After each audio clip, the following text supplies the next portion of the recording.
Bonjour tout le monde, bienvenue à notre 4e vidéo sur l'éducation à la non-violence active.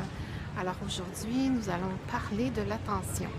Dans la dernière vidéo, nous avons brièvement discuté de l'attention dirigée. L'attention dirigée consiste à une attention où l'apprenant observe les mécanismes de la pensée et est en état de relaxation et calme. Autrement dit, tout le monde sait que pour apprendre, pour assimiler, pour enregistrer des données, des phénomènes, il est beaucoup plus facile de le faire en état de relaxation, quand nous sommes éveillés, quand tout va bien. Si les apprenants ont faim, s'ils sont fatigués, si les apprenants veulent bouger, c'est très difficile d'avoir leur attention.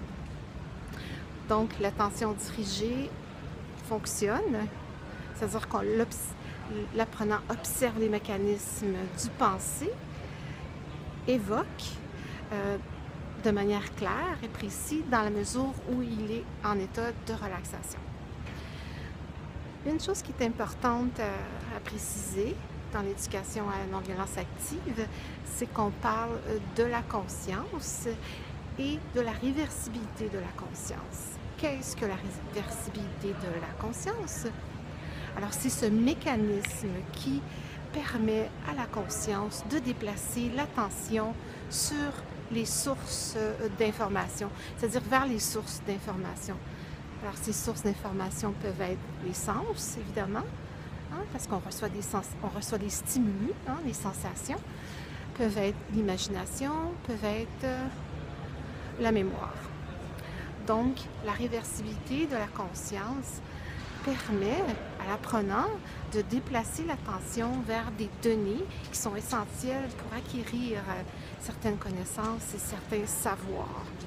Alors, tout ça fonctionne comment? Je vais vous donner un petit exemple. Disons que je conduis ma voiture. Je suis conductrice depuis plusieurs années. Alors, j'ai assimilé plusieurs automatismes, des mécanismes pour activer mon véhicule et me déplacer sur la route.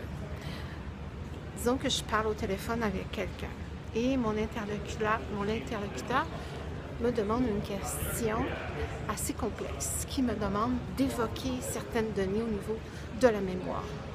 Évidemment, je dis je continue à observer la route tout en invoquant les données. Donc, je suis en aperception. Autrement dit, les données de perception externe, c'est-à-dire la route, je les observe, je suis attentive à ces données, mais simultanément, j'évoque d'autres données afin de répondre à mon interlocuteur.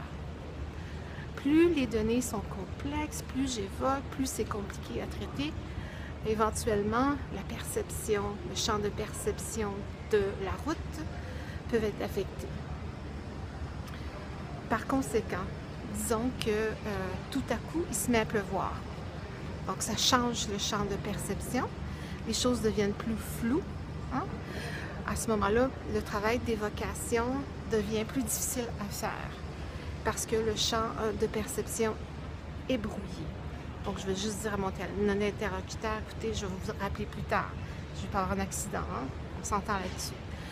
Donc, ici, ce qu'on vient d'expliquer, c'est que quand on travaille l'attention, les mécanismes de réversibilité, on comprend qu'il y a le champ de perception, c'est-à-dire le champ de présence, les objets qui sont présents devant soi, qui sont présents à soi, et il y a aussi un autre champ, les éléments qu'on évoque, c'est-à-dire la coprésence.